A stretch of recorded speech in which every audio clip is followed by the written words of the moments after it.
MPPSC prelims 2026 के लिए हम लोग प्रीवियस ईयर की सीरीज़ ला रहे हैं, जिसमें हम 2025 का MPPSC का फर्स्ट जनरल स्टडी का पेपर डिटेल में सॉल्व करेंगे।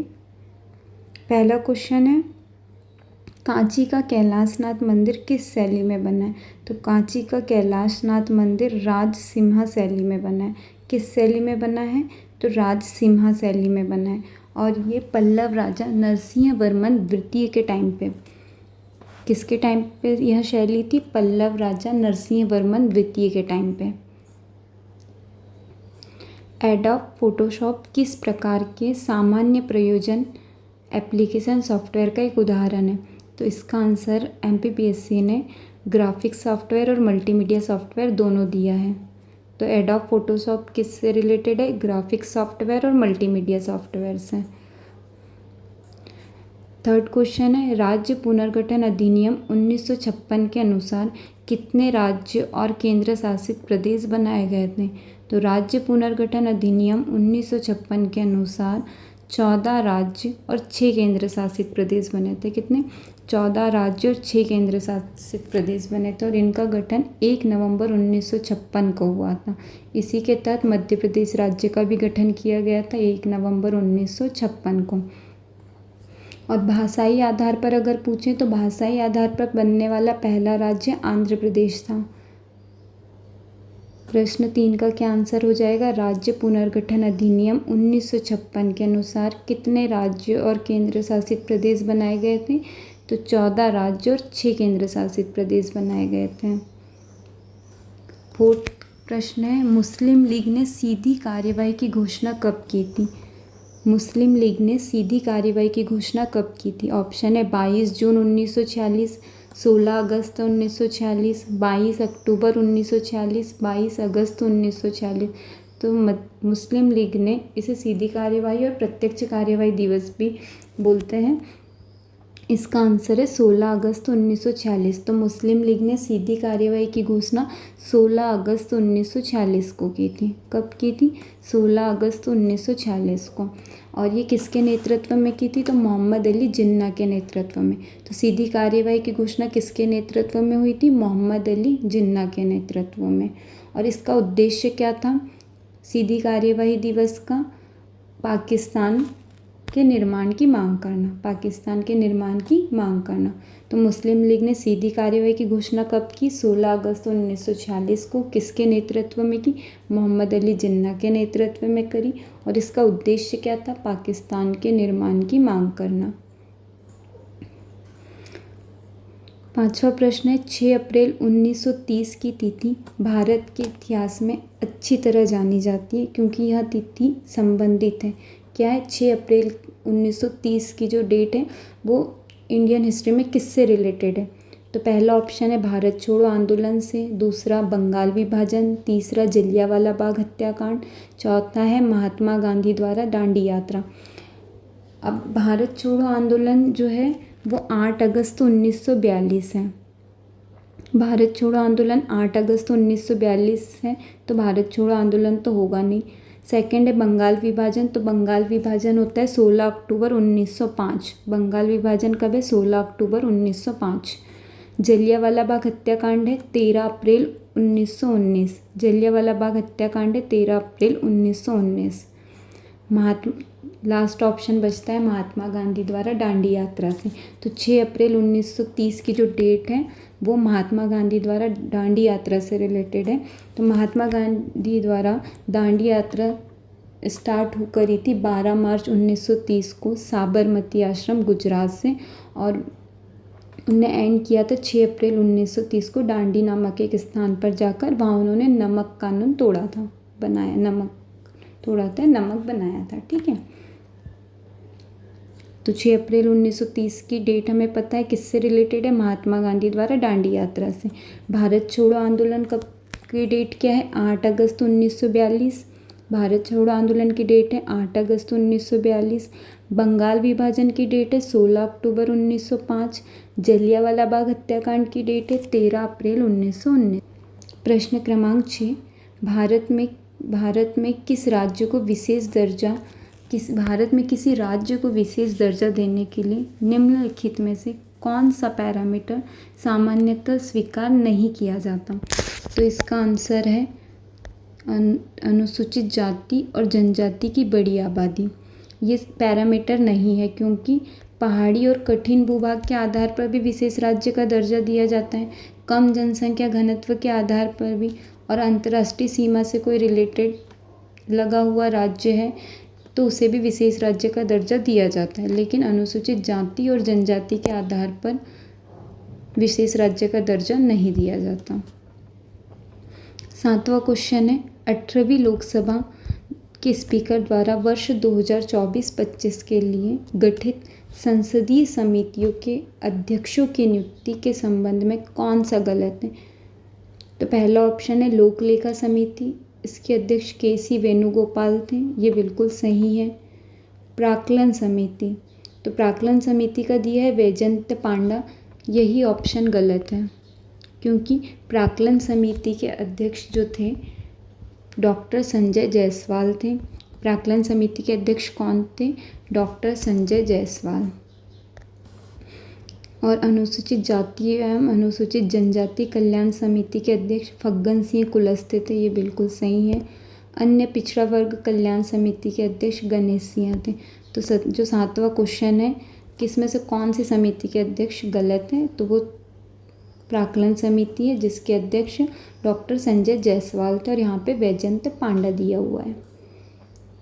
8वां प्रश्न है, 2023 में हांगझाऊ चीन में एशियाई खेलों में भारतीय स्वर्ण पदक विजेताओं के लिए निम्नलिखित में से कौन सा एथलीट खेल युग्म गलत है? मतलब इसमें जो ऑप्शन दिए उसमें से बताना है कि कौन सा खिलाड़ी उससे रिलेटेड नहीं है जो ऑप्शन में दिया है। तो तजिंदर सिंह तूर्य शॉर्ट पुट से, ये भी सही है। अविनाश साबले, ये भी सही है। 3000 मीटर स्टीपलेज। पारुल चौधरी 5000 मीटर, ये भी सही है क्योंकि तीनों एथलीट के हैं। लेकिन जो अन्नू रानी है, कौन? अन्नू रानी, ये ऑप्शन गलत है क्योंकि अन्नू रानी एथलीट नहीं है, ये भाला फेंक की खिलाड़ी, भाला फेंक खिलाड़ी है। कौन है? भाला फेंक खिलाड़ी है।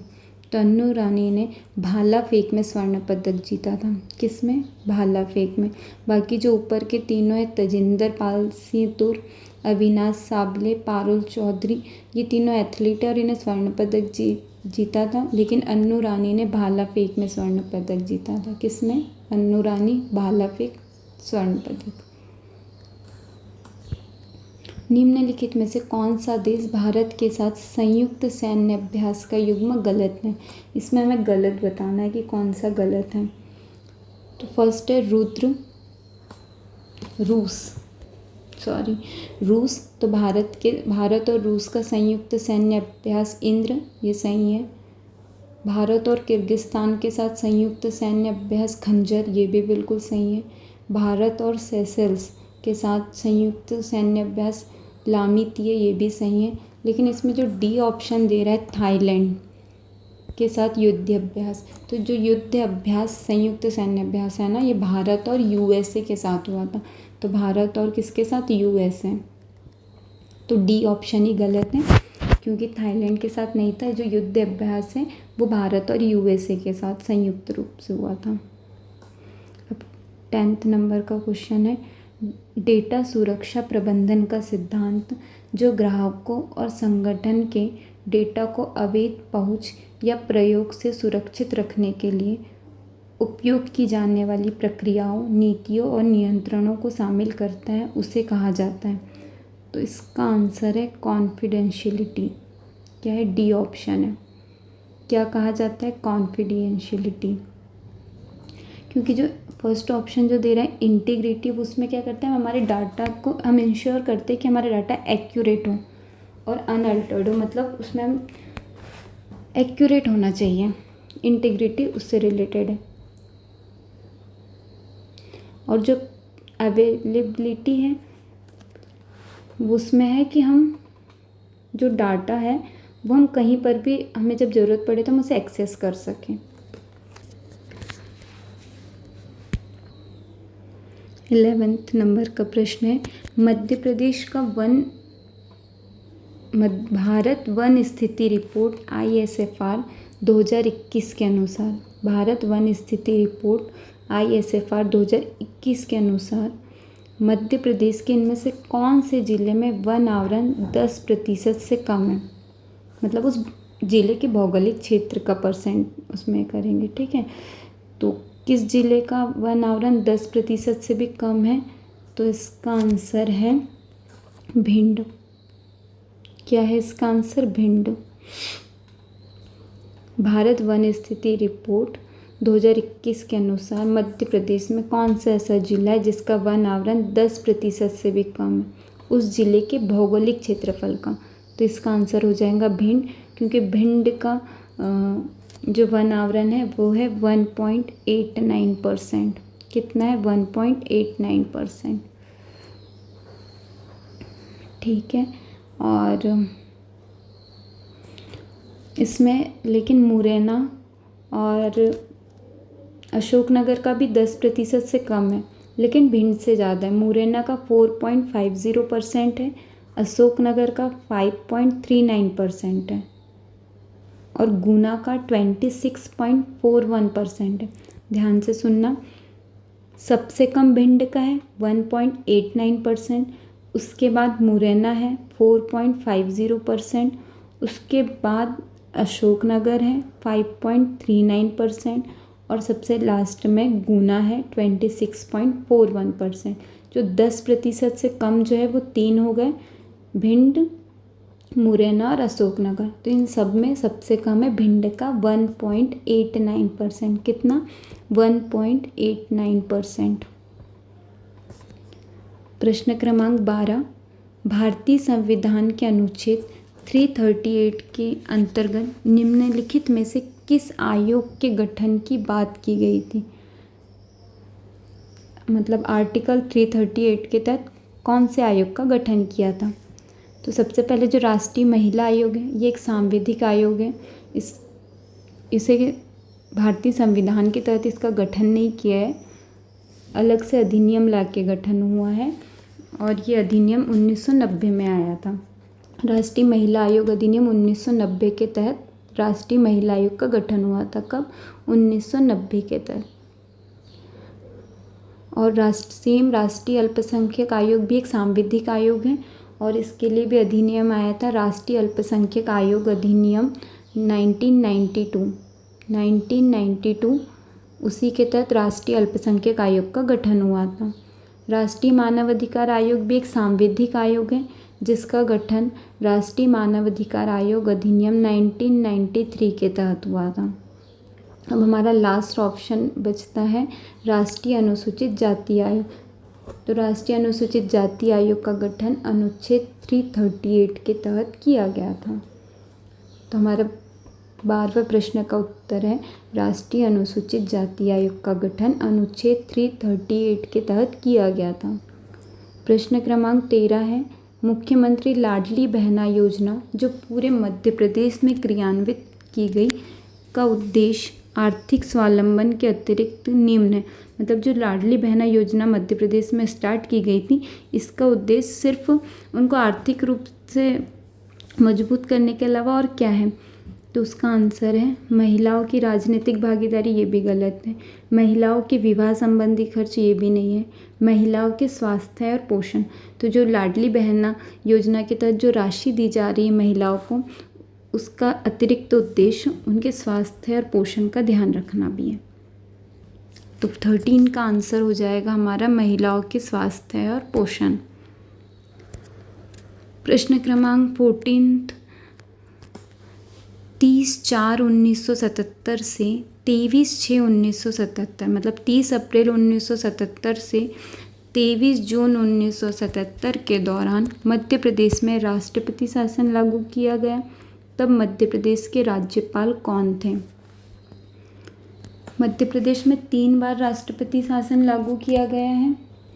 मध्य प्रदेश में अब तक 3 बार राष्ट्रपति शासन लागू किया गया था और 1977 में पहली बार मध्य प्रदेश में राष्ट्रपति शासन लागू किया गया था और उस टाइम राज्यपाल थे श्री सत्यनारायण सिन्हा। कौन थे राज्यपाल? सत्यनारायण सिन्हा। तो ये प्रश्न आ सकता जाता है। ऐसे भी पूछ सकते कि पहली बार मध्य प्रदेश में जब राष्ट्रपति शासन लागू किया गया था तो मध्य प्रदेश के राज्यपाल कौन थे? आंसर है सत्यनारायण सिन्हा। मध्य प्रदेश में अब तक 3 बार राष्ट्रपति शासन लगा है। तो जब दूसरी बार राष्ट्रपति शासन लगा था तब राज्यपाल थे CM पूनाचा, और तीसरी बार जब राष्ट्रपति शासन लगा था तब राज्यपाल थे कुंवर महमूद अली खान। तो हम 3 बार राष्ट्रपति शासन लगाए। पहली बार थे सत्यनारायण सिन्हा, दूसरी बार थे CM पूनाचा, तीसरी बार थे कुंवर महमूद अली खान। ठीक है। तो पहली बार 1977 में जब मध्य प्रदेश में राष्ट्रपति शासन लागू हुआ था तब राज्यपाल थे सत्यनारायण सिन्हा। और इसमें जो दिख रहा है भाई महावीर, ये मध्य प्रदेश और छत्तीसगढ़ का जब विभाजन हुआ था, मतलब मध्य प्रदेश का जब पुनर्गठन हुआ था तब भाई महावीर 2000 में राज्यपाल थे। 15वां प्रश्न है, मध्य प्रदेश के निम्नलिखित राज्यपालों में किसका कार्यकाल सबसे छोटा रहा? ऑप्शन है पट्टाभी सीतारमैया, हरि विनायक पाटस्कर, KC रेड्डी, सत्यनारायण सिन्हा। तो सबसे छोटा कार्यकाल जो है वो पट्टाभी सीतारमैया का रहा है। किसका रहा है? पट्टाभी सीतारमैया का। और यही मध्य प्रदेश के पहले राज्यपाल भी रहे। तो जब मध्य प्रदेश का गठन हुआ 1 नवंबर 1956 को, तो उस टाइम मध्य प्रदेश के राज्यपाल बने थे पट्टाभी सीतारमैया, और इन्हीं का कार्यकाल सबसे छोटा रहा है। सेकंड ऑप्शन में जो दिया है हरि विनायक पाटस्कर, इनका कार्यकाल सबसे लंबा रहा है। तो अगर प्रश्न आए मध्य प्रदेश के राज्यपालों में सबसे लंबा कार्यकाल किसका रहा है, तो हरि विनायक पाटस्कर रहेगा। और सबसे छोटा कार्यकाल पट्टाभी सीतारमैया, और पट्टाभी सीतारमैया मध्य प्रदेश के पहले राज्यपाल थे। और जो डी ऑप्शन में दिया है सत्यनारायण सिन्हा, हमने अभी पढ़ा था, इनके टाइम पे पहली बार मध्य प्रदेश में राष्ट्रपति शासन लागू किया गया था। प्रश्न क्रमांक 16 है, मार्च 2026 तक भारत में इनमें से कौन से राज्य में सौर ऊर्जा की स्थापित क्षमता सर्वाधिक थी? तो ये आंसर तो डायरेक्ट करेंट अफेयर्स का है, तो इसका आंसर होगा पहला ऑप्शन है तमिलनाडु, दूसरा है गुजरात, तीसरा है राजस्थान, चौथा है कर्नाटक। तो इसका आंसर है राजस्थान। तो मार्च 2023 में भारत में इनमें से कौन से राज्य में सौर ऊर्जा की स्थापित क्षमता सर्वाधिक थी? तो इसका आंसर है राजस्थान। प्रश्न क्रमांक 17, दशक 2001 और 2011 के बीच किस राज्य की जनसंख्या वृद्धि दर भारत में सर्वाधिक थी? तो सबसे ज़्यादा जनसंख्या वृद्धि दर जो थी, ऑप्शन है उत्तर प्रदेश, दूसरा है राजस्थान, तीसरा है मेघालय और डी है बिहार। तो सबसे ज़्यादा जनसंख्या वृद्धि दर जो थी वो मेघालय की थी। कितनी थी? 27.8%। 2011 की जनगणना के अनुसार 2001 से 2011 के बीच में सबसे ज़्यादा जनसंख्या वृद्धि दर मेघालय की थी। कितनी? 27.8%।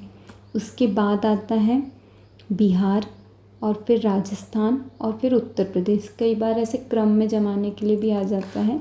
तो सबसे ज़्यादा जनसंख्या वृद्धि दर मेघालय की थी। कितना? 27.8%। जनसंख्या वृद्धि दर सबसे ज़्यादा मेघालय की थी 27.8%। और उसके बाद है बिहार, फिर राजस्थान और फिर उत्तर प्रदेश। 18वां नंबर का प्रश्न है, ये भी करेंट अफेयर्स का ही है। इनमें से कौन से चक्रवात ने नवंबर-दिसंबर 2024 में तमिलनाडु के तटीय भाग को प्रभावित किया था? तो इनमें से कौन से चक्रवात ने नवंबर-दिसंबर 2024 में तमिलनाडु के तटीय भाग को प्रभावित किया था? तो इसका आंसर है फैंगल। ये तो डायरेक्ट हम इसमें आंसर लगा देंगे, इसका आंसर है डी, फैंगल। तमिलनाडु के तटीय भाग में नवंबर दिसंबर 2024 में चक्रवात आया था और उस चक्रवात का नामकरण किया था फेंगल। और प्रश्न क्रमांक 19, वर्ष 2024 में भारत में निम्नलिखित में से कौन से परमाणु ऊर्जा केंद्र की स्थापित क्षमता सर्वाधिक थी? तो सबसे ज़्यादा स्थापित क्षमता जो थी वो option D Kudankulam, option D Kudankulam, और ये कहाँ पे? तमिलनाडु में है। तो 2024 में इसको स्थापित किया था और इसकी सब परमाणु ऊर्जा केंद्र है, सबसे ज़्यादा क्षमता थी कुडनकुलम। कहाँ पर है? तमिलनाडु में है। काकरापारा जो है वो भी परमाणु ऊर्जा केंद्र है, गुजरात में है। कैगा भी परमाणु ऊर्जा केंद्र है लेकिन ये कर्नाटक में है। कलपक्कम ये भी तमिलनाडु में। तो तमिलनाडु में 2 हो गए, अपना कलपक्कम और कुडनकुलम, और काकरापारा गुजरात में है, कैगा कर्नाटक में। ये चारों जो है परमाणु ऊर्जा केंद्र है। और हमारा प्रश्न था कि 2024 में स्थापित परमाणु ऊर्जा केंद्र की क्षमता सर्वाधिक थी, तो किसकी थी? कुडनकुलम की थी। प्रश्न क्रमांक 20 है, किस उपनिषद में याज्ञवल्क्य और गार्गी का प्रसिद्ध संवाद मिलता है? किस उपनिषद में याज्ञवल्क्य और गार्गी का प्रसिद्ध संवाद मिलता है? तो इसका आंसर है बृहदारण्यक उपनिषद। क्या है? बृहदारण्यक उपनिषद। ये याज्ञवल्क्य और गार्गी का प्रसिद्ध संवाद कहाँ मिलता है? बृहदारण्यक उपनिषद में। ऐसे ही यम और नचिकेता का संवाद कठोपनिषद में मिलता है। किस में मिलता है? कठोपनिषद में। यम नचिकेता का संवाद कठोपनिषद में मिलता है। और जो प्रश्न क्रमांक 20 है, याज्ञवल्क्य और गार्गी का संवाद बृहदारण्यक उपनिषद में मिलता है। किस में मिलता है? बृहदारण्यक उपनिषद में।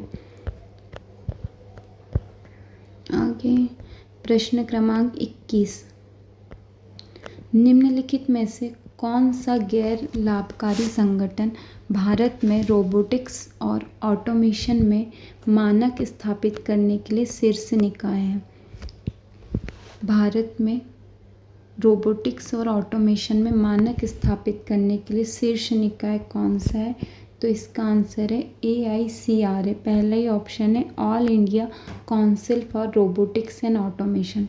तो कौन मानक या फिर कौन नियम बनाता है? तो all India council for robotics and automation.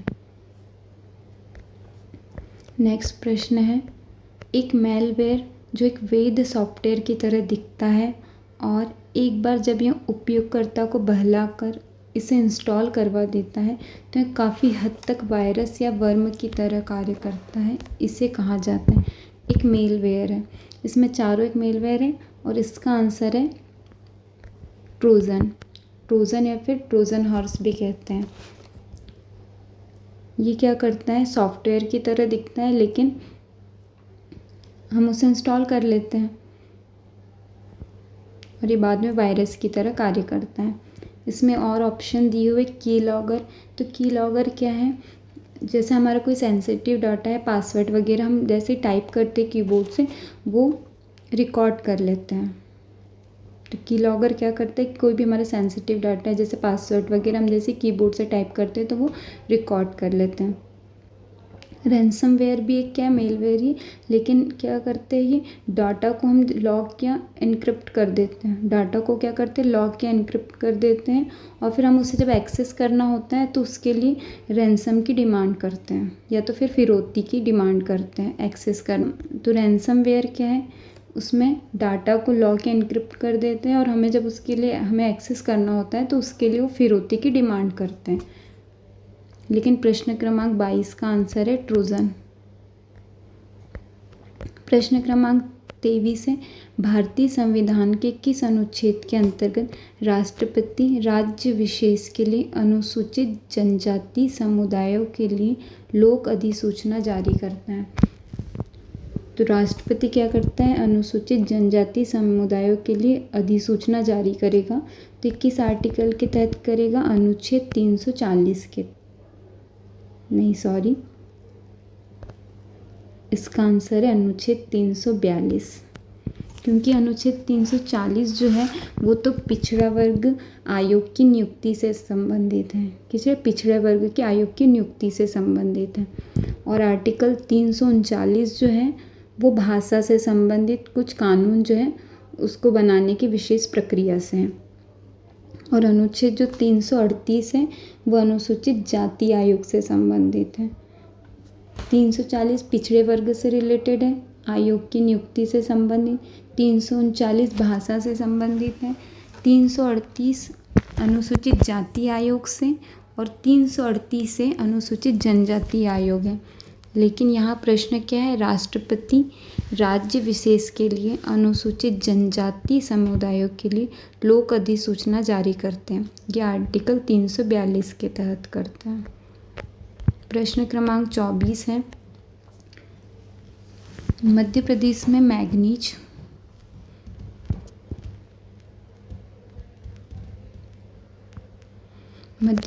Manganese के संबंध में निम्नलिखित कथनों को पढ़िए और नीचे दिए गए कूट से सही उत्तर का चयन कीजिए।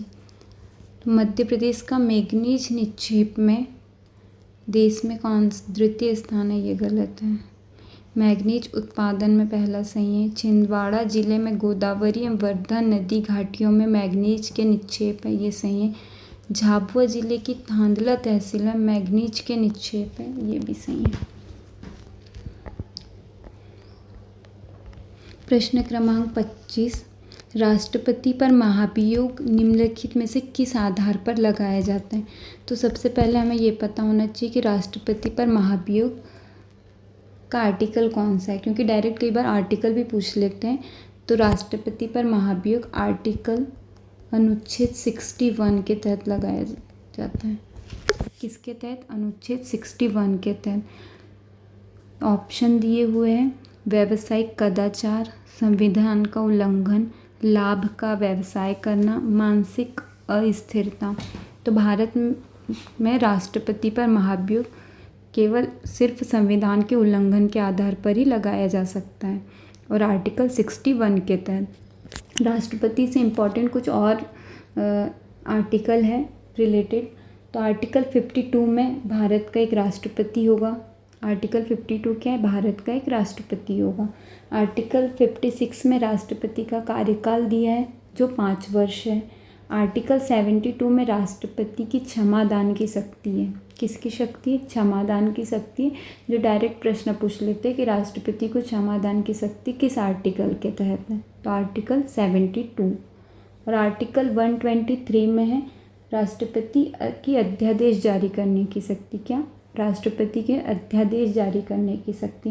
लेकिन राष्ट्रपति अध्यादेश कब जारी कर सकते हैं? जब संसद का सत्र न चल रहा हो। संसद का सत्र न चल रहा हो मतलब दोनों सदन, राज्यसभा भी और लोकसभा भी जब नहीं चल रही हो तभी राष्ट्रपति अध्यादेश जारी कर सकते हैं। प्रश्न क्रमांक 26 है, मध्य प्रदेश में काली मिट्टी के संबंध में इनमें से कौन सा कथन सही नहीं है?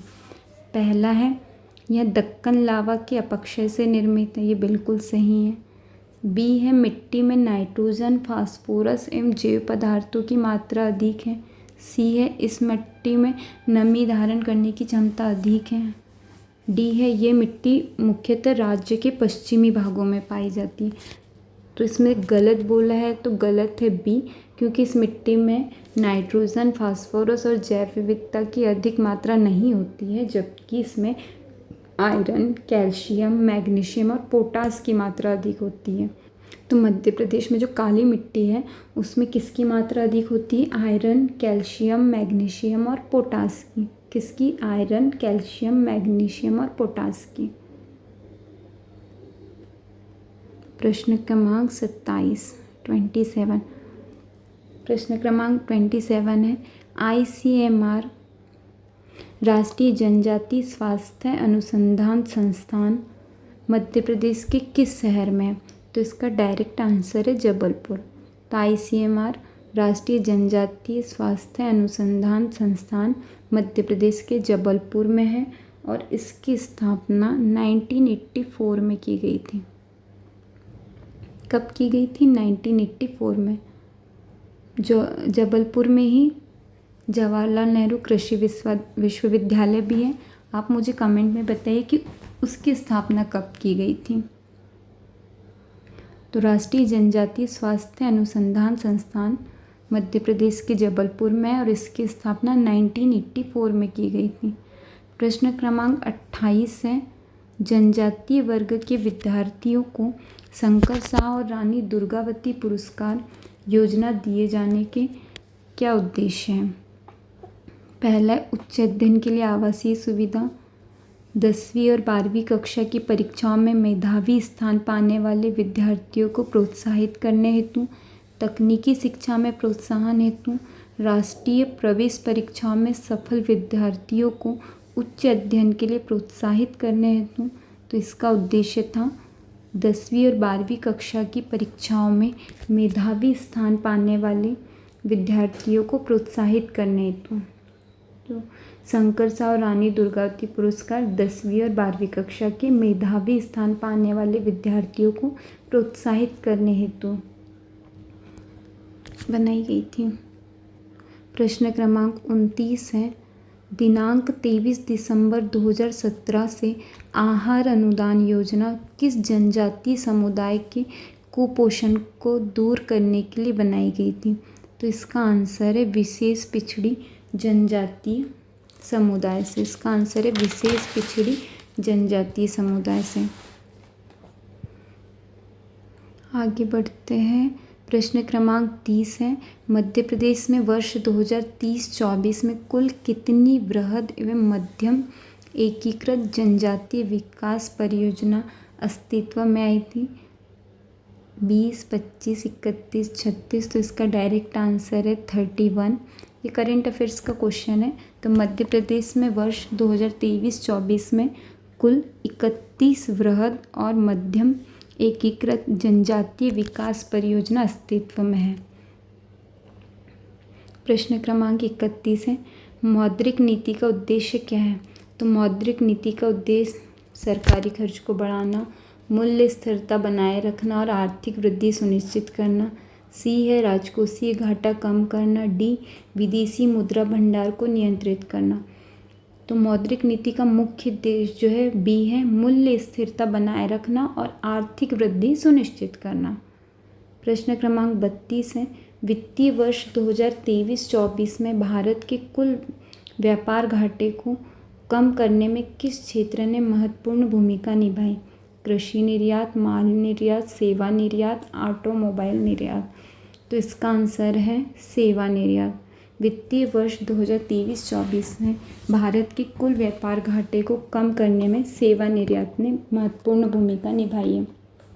फाइनेंशियल ईयर 2023-24 में लगभग $341.1 बिलियन तक सेवा निर्यात बढ़ा गया था और उसमें 4.8% की वृद्धि भी दर्ज की गई थी। किसमें? सेवा निर्यात में। कितने परसेंट की वृद्धि? 4.8% की। प्रश्न क्रमांक 33, वर्ष 2017-18 में भारत के किस राज्य में विनिर्माण क्षेत्र में पूंजी गहनता सबसे अधिक है। इसका आंसर है मध्य प्रदेश। तो 2017-18 में भारत के किस राज्य में विनिर्माण क्षेत्र में पूंजी गहनता सबसे अधिक है। तो उसका आंसर है मध्य प्रदेश। प्रश्न क्रमांक 34, भारत के किन कृषि उत्पादों में सबसे बड़ा उत्पादक है। भारत चावल, गेहूं और कपास में तो भारत की रैंक है सेकंड। दूध, दालें और मसाले में फर्स्ट। तो भारत सबसे बड़ा उत्पादक है दूध, दालें और मसालों का। चावल, गेहूं और कपास का सेकंड है और दूध, दाल और मसालों का फर्स्ट है। तो सबसे बड़ा उत्पादक किसका है? दूध, दाल और मसालों का। प्रश्न क्रमांक 35 है, वर्ष 2011 की जनगणना के अनुसार निम्नलिखित में से किस जिले की जनसंख्या 10 की वृद्धि दर सर्वाधिक थी। जनगणना से रिलेटेड प्रश्न हमेशा आते हैं और जनगणना 2011 के अनुसार सबसे ज़्यादा जनसंख्या की 10 की वृद्धि दर जिले की बताना है। तो इसका आंसर है इंदौर। इंदौर की सबसे ज़्यादा 10 की वृद्धि दर रही है कितनी? 32.88%। 32.88%। सबसे ज़्यादा जनसंख्या वृद्धि दर किसकी रही है?